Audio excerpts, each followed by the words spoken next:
सोचिए थोड़ी देर के लिए आप एक आम सी उड़ान पर हैं। 2 घंटे का सफर है, लेकिन अचानक ये उड़ान एक 8 दिन लंबे खौफनाक सपने में बदल जाए। एक ऐसी उड़ान जहां हर गुजरते सेकंड के साथ मौत का डर साए की तरह मंडरा रहा हो। आज के इस विश्लेषण में हम उस भयानक घटना की तह तक जाएंगे जिसने पूरी दुनिया को हिला कर रख दिया था। एक ऐसी सच्ची कहानी जो आज भी सुनने वालों के रोंगटे खड़े कर देती है। तो कहानी शुरू होती है 24 दिसंबर 1999 को। काठमांडू से दिल्ली आने वाली फ्लाइट IC 814 बिल्कुल तैयार थी। जहाज में 179 मुसाफिर थे और 11 क्रू मेंबर्स। सब अपनी धूप से भरी छुट्टियां बिताकर वापस लौट रहे थे।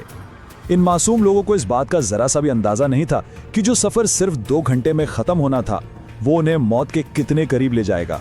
उन्हें पता ही नहीं था कि आगे क्या होने वाला है।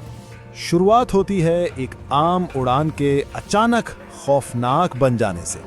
आसमान में बिल्कुल शांति थी, मुसाफिरों को दोपहर का खाना परोसा जा रहा था और सब कुछ बिल्कुल नॉर्मल चल रहा था। फिर अचानक फ्लाइट के अंदर का माहौल पूरी तरह पलट गया। कुछ नकाबपोश आदमी अपनी सीट से उठते हैं। उनके हाथों में रिवॉल्वर्स थीं और खतरनाक ग्रेनेड्स। चिल्लाते हुए उन्होंने ऐलान किया कि यह जहाज अब उनके कब्जे में है, हाईजैक हो चुका है। अब यह किसी आम फ्लाइट का रास्ता नहीं रहा। काठमांडू से शुरू होकर यह जहाज पहले अमृतसर, फिर लाहौर, उसके बाद दुबई और आखिर में तालिबान के कब्जे वाले कंदहार तक का एक लंबा और डर से भरा सफर तय करता है। ये 5 लोग अकेले ही सभी मुसाफिरों की जिंदगियों को कंट्रोल कर रहे थे। ये अपने आप में एक अजीब पहेली बन चुकी थी कि आखिर ये लोग असलियत में हैं कौन। अगला पड़ाव था अमृतसर, जहां हमारे हाथ से एक जीती हुई बाजी निकल गई। हुआ ये कि जहाज में ईंधन यानी फ्यूल बिल्कुल खत्म होने वाला था। पायलट कैप्टन देवी शरण ने बड़ी हिम्मत दिखाई और हाईजैकर्स को किसी तरह अमृतसर में लैंड करने पर मजबूर कर दिया। अब ध्यान दीजिए, यह भारत की सिक्योरिटी फोर्सेस के लिए एक गोल्डन अपॉर्चुनिटी थी। जहाज जमीन पर था, लेकिन यहां जो सच सामने आता है ना, वो सच में दिमाग हिला देने वाला है। पंजाब के डायरेक्टर जनरल ऑफ पुलिस को इस भयानक हाईजैकिंग की खबर किसी ऑफिशियल सिक्योरिटी चैनल से नहीं मिली थी। उन्हें पता चला शाम की टीवी न्यूज देखकर। जी हां, टीवी न्यूज। ये एक बेहद बड़ा और जानलेवा कम्युनिकेशन फेलियर था। जैसे ही क्राइसिस का पता चला, अथॉरिटीज ने अमृतसर में तुरंत एक स्ट्रैटेजी बनाई कि किसी भी तरह इस जहाज को यहीं रोकना है। प्लान कुछ इस तरह था। पहले जहाज की रिफ्यूलिंग को लंबा खींचो, फिर एक फ्यूल टैंकर लाकर उसके आगे खड़ा कर दो और रास्ता ब्लॉक कर दो, और आखिर में कमांडोज भेजकर जहाज के टायर्स पंक्चर कर दो ताकि वो उड़ ही ना सके। प्लान सुनने में बिल्कुल सॉलिड लग रहा था ना। सब कुछ सेट था, बस एक्शन लेना बाकी था। लेकिन असली ट्विस्ट तब आता है जब एक छोटी सी गलती होती है, एक ऐसी मिसकम्युनिकेशन जिसने सब कुछ बर्बाद कर दिया। फ्यूल टैंकर का ड्राइवर जो तेजी से जहाज की तरफ बढ़ रहा था, उसे अचानक पीछे से रुकने का इशारा मिला। उसने अचानक जोर से ब्रेक लगाए। अचानक ब्रेक लगते ही कॉकपिट में मौजूद हाईजैकर्स घबरा गए। उन्हें फौरन समझ आ गया कि जमीन पर उनके खिलाफ कोई साजिश रची जा रही है। गुस्से और डर से भरे उन हाईजैकर्स ने गन पॉइंट पर बिना रिफ्यूलिंग के ही जहाज को तुरंत उड़ाने का हुक्म दे दिया।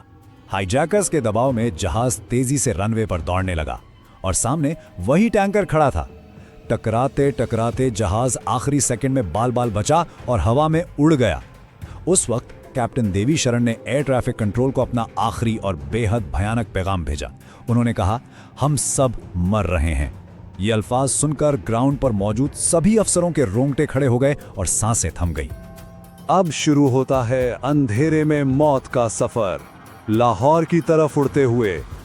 जहाज हवा में तो था, लेकिन इसके टैंक्स में फ्यूल बिल्कुल ना के बराबर था। ऊपर से पाकिस्तानी अथॉरिटीज ने अपनी एयर स्पेस में इस जहाज को उतारने की इजाजत देने से साफ इनकार कर दिया। उन्होंने लाहौर एयरपोर्ट की सारी लाइट्स और नेविगेशन सिस्टम्स बंद कर दिए। पूरा अंधेरा। अंधेरे आसमान से जहाज तेजी से नीचे की तरफ आने लगा। पायलट ने नीचे देखा तो उन्हें एक हाईवे नजर आया जहां गाड़ियां चल रही थी। सोचिए वो मंजर। क्या सच में ये जहाज अब किसी हाईवे पर क्रैश होने वाला था? आखिरी चंद सेकंड्स में हाईवे पर क्रैश होने का डर देखकर पाकिस्तानी अथॉरिटीज ने मजबूरियन तुरंत एयरपोर्ट की लाइट्स ऑन कर दी और जहाज मौत को छूते हुए सेफ लैंडिंग कर गया। लाहौर से किसी तरह बच निकलने के बाद जहाज ओमान होते हुए आखिरकार दुबई के एक एयरबेस पर उतरा। यहाँ अंधेरे में एक छोटी सी उम्मीद जागी। लंबी बातचीत के बाद 26 मुसाफिरों को रिहा कर दिया गया। लेकिन इसी वक्त इस हाईजैकिंग की असली भयानक कीमत पूरी दुनिया के सामने आई। जहाज में अब ना खाना था, न पीने को पानी, और यहीं पर 25 साल के नौजवान रूपिन कटियाल का शव बाहर लाया गया, जिन्हें हाईजैकर्स ने बेरहमी से चाकू मार के मार डाला था। ये दर्दनाक नज़ारा देखकर वहां मौजूद हर शख्स सदमे में आ गया। और अब हम आते हैं इस कहानी के सबसे खौफनाक हिस्से पर, कांदाहार का सच। 26 दिसंबर की सुबह ये बदकिस्मत उड़ान अपनी आखिरी और सबसे खतरनाक मंजिल पर पहुंची, कांधार, अफगानिस्तान का वो शहर जहां उस वक्त तालिबान का पूरा कब्जा था। जहाज को तालिबान के बंदूकधारी लड़कों ने चारों तरफ से घेर लिया।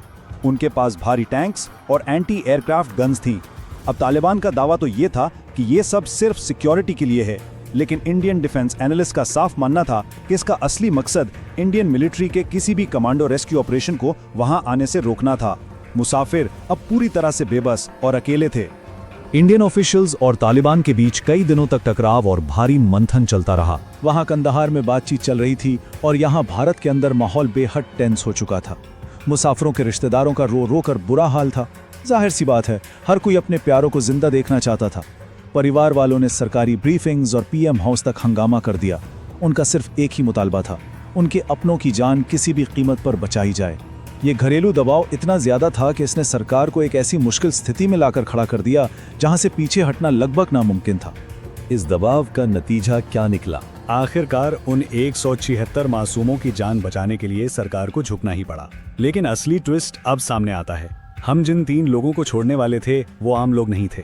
मौलाना मसूद अजहर, उमर सईद शेख और मुश्ताक जरगर। 31 दिसंबर को कांधार में ये 3 चेहरे भारत की जेलों से निकलकर आजाद कर दिए गए। लेकिन इन सब बातों के बीच इस पूरे अंधेरे में एक छोटी सी रोशनी की किरण भी है, और वो है नंबर 0। ऐसा इसलिए क्योंकि 1999 की इस भयानक घटना के बाद भारत में एविएशन सिक्योरिटी प्रोटोकॉल्स को इतने सख्त और बड़े पैमाने पर बदल दिया गया कि आज तक उसके बाद से देश के इतिहास में दोबारा किसी फ्लाइट को हाईजैक नहीं किया जा सका है। आज के इस विश्लेषण को हम यहीं रोकते हैं, बस इस सोच के साथ कि अगर ऐसी स्थिति में फैसला लेना इतना ही मुश्किल हो तो सही और गलत का आखिरी पैमाना आखिर क्या होना चाहिए।